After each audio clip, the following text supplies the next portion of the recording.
Welcome back to another edition of the Friday 13th YouTube channel, Metalheads. Today I've got a trilogy for you. This is Helloween. They've just released a box set called March of Time, which is 3 CDs.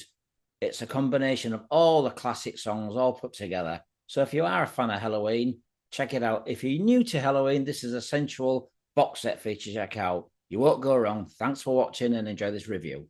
As we all know, Helloween are the godfathers of speed power metal from Germany.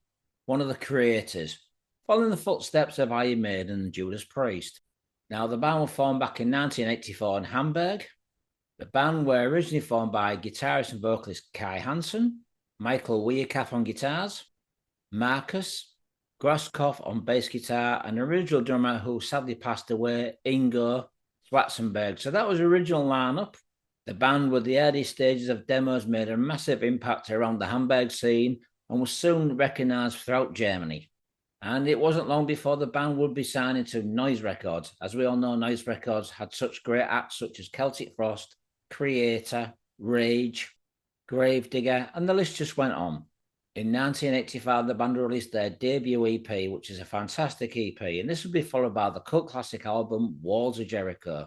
As we all know, Ride the Sky is absolutely fantastic, pretty much like Accept's Fast as a Shark. As we all know, Walls of Jericho is a cult classic album. Kai Hansen's vocals are absolutely amazing.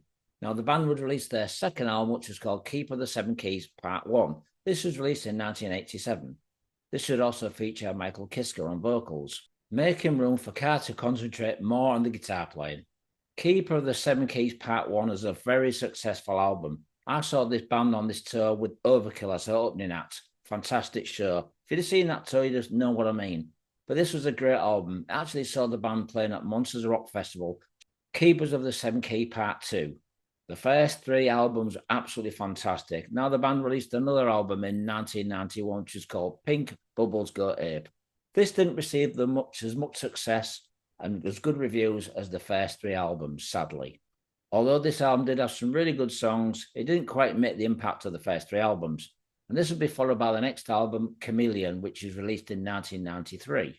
Pink Bubbles' album Go Ape actually saw Kai Hansen leave the band and he'd form his band Gamma Ray. His replacement would be Roland Drapeau, who's now with his own band called Masterplan. And the Chameleon album, like I just said, released in 1993, would be the last album for Michael Kiske on vocals. His replacement would be Andi Deris, who's with the band now. As we all know, Andy was involved with a really good German band called Pink Cream 69. If you've not heard them, check them out, guys. In 1994, the band released their next album, which would be called Masters of the Rings. This was a pretty good album, getting back to the Keepers of Part 1 and Part 2. Very catchy album with some great songs. And this would be followed by the next album, Time of the Oath, which saw the band going in a little bit more heavy direction, but still keeping the cult classic Helloween vibe. In 1996, the band released Better Than Raw. This was another album which is really, really good, with some fantastic songs, still in the vibe of the Iron Maiden. However, the band did release an album in 2000 called The Dark Ride. This would see the band in a more darker place, writing some really dark music, but still very much Helloween, but heavy at times. In 2003, the band released their next album. This was called Rabbit Don't Come Easy. Bit of a tongue-in-cheek album. The album wasn't as successful as the album previous, The Dark Ride, which was a heavy album with Deacham guitar vibes.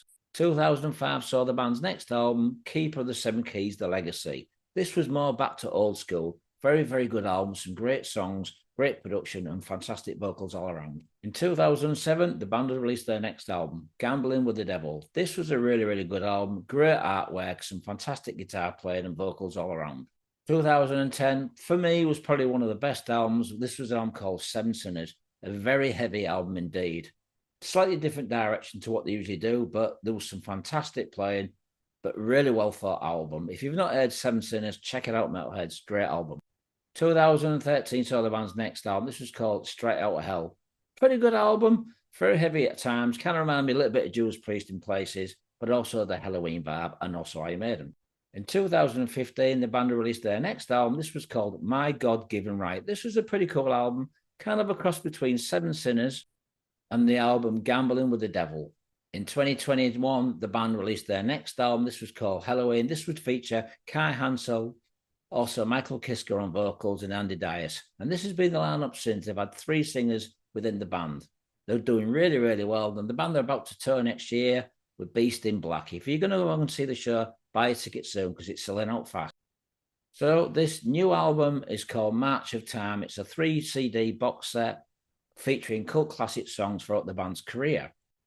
And if you're new to Helloween, you've not heard their albums before, this is going to be a great album for you. It's going to feature some fantastic songs. So you get a vibe of what the band have been going throughout their career, early stages to the new modern album. So the current lineup for Helloween today in 2025 would be Michael Kiske on vocals. We'd have Hansen on guitar and vocals. We'd have Andi Deris on vocals. Michael Weikath on guitars. We'd have Markus Grosskopf on bass guitar.